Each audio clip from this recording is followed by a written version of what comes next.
Alright people, so the finale for the 12 days of anime, I know I missed a couple days and I'm just going to cover the remainder of it in this video. It has been one hell of a bumpy ride. It actually went by pretty quick, to be honest with you, but it has been very hectic for 12 days of anime, so I'm not sure if I'll ever actually attempt to do the 12 days of anime again. This has been just like, constantly having to come up with some good moments that I really felt touched me this year. Has been somewhat challenging in a sense because there's been so many crazy and epic moments this year that is like, which ones do I put in? Which ones meant the most to me? But for the remainder of this list, for starters, I guess we'll do 10, 11, and then 12. Now for 10, I'm going to choose SAO, the finale of Gun Gale, which pretty much had Kirito versus Death Gun, everything that happened with that fucking sick and twisted motherfucker trying to rape Shinon, like, really, bro? Really, you fucking pile of shit? So that moment, the art and animation was absolutely amazing in the video game when they were fighting and whatnot. I was just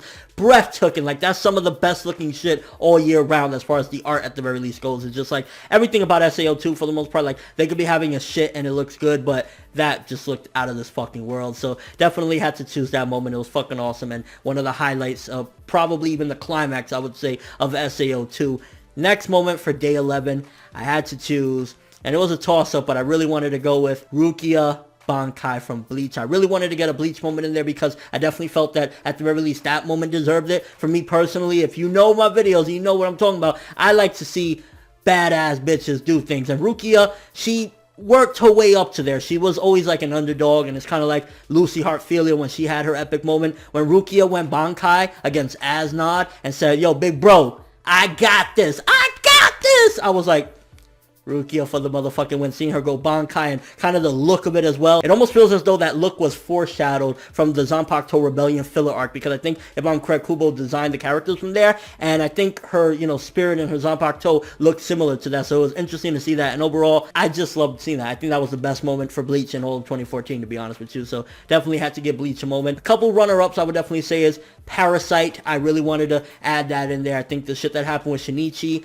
the tragic moments, well, there was a few tragic moments, but I'm talking about the one that was a little bit earlier on that had something to do with a particular relative of his, and I'll leave it at that. That moment definitely deserved one in there. And also another moment, I guess these are like the bonus moments, so to speak. Bond's past from the Seven Deadly Sins, that one was fucking awesome as well. The way they told it in the background and kind of giving you that impact of who he truly is and what he's been through, that definitely deserved it. And last but not least, for the bonus moments, Meruem and Komugi, what happened at the end with them, absolutely beautiful. And one of the reasons why, again, Hunter x Hunter, 2011 anime is pretty much going to go down as pretty much a masterpiece. And for day 12, the final day, I had to give it to the series that ended this year. The series that the manga wrapped up this year, and I'm talking about a couple different moments to be precise.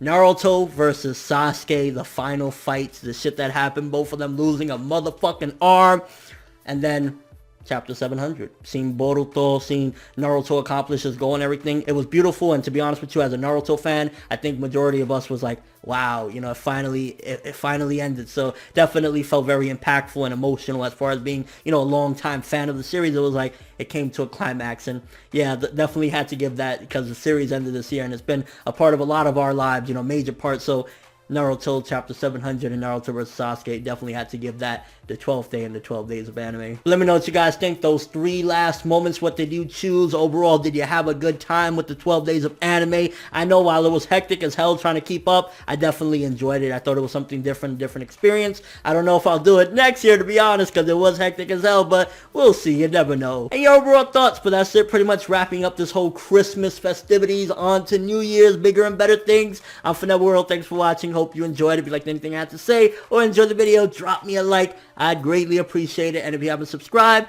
if you could do so as well, that'd be awesome. I'm ForneverWorld, and as always, people, have an awesome day.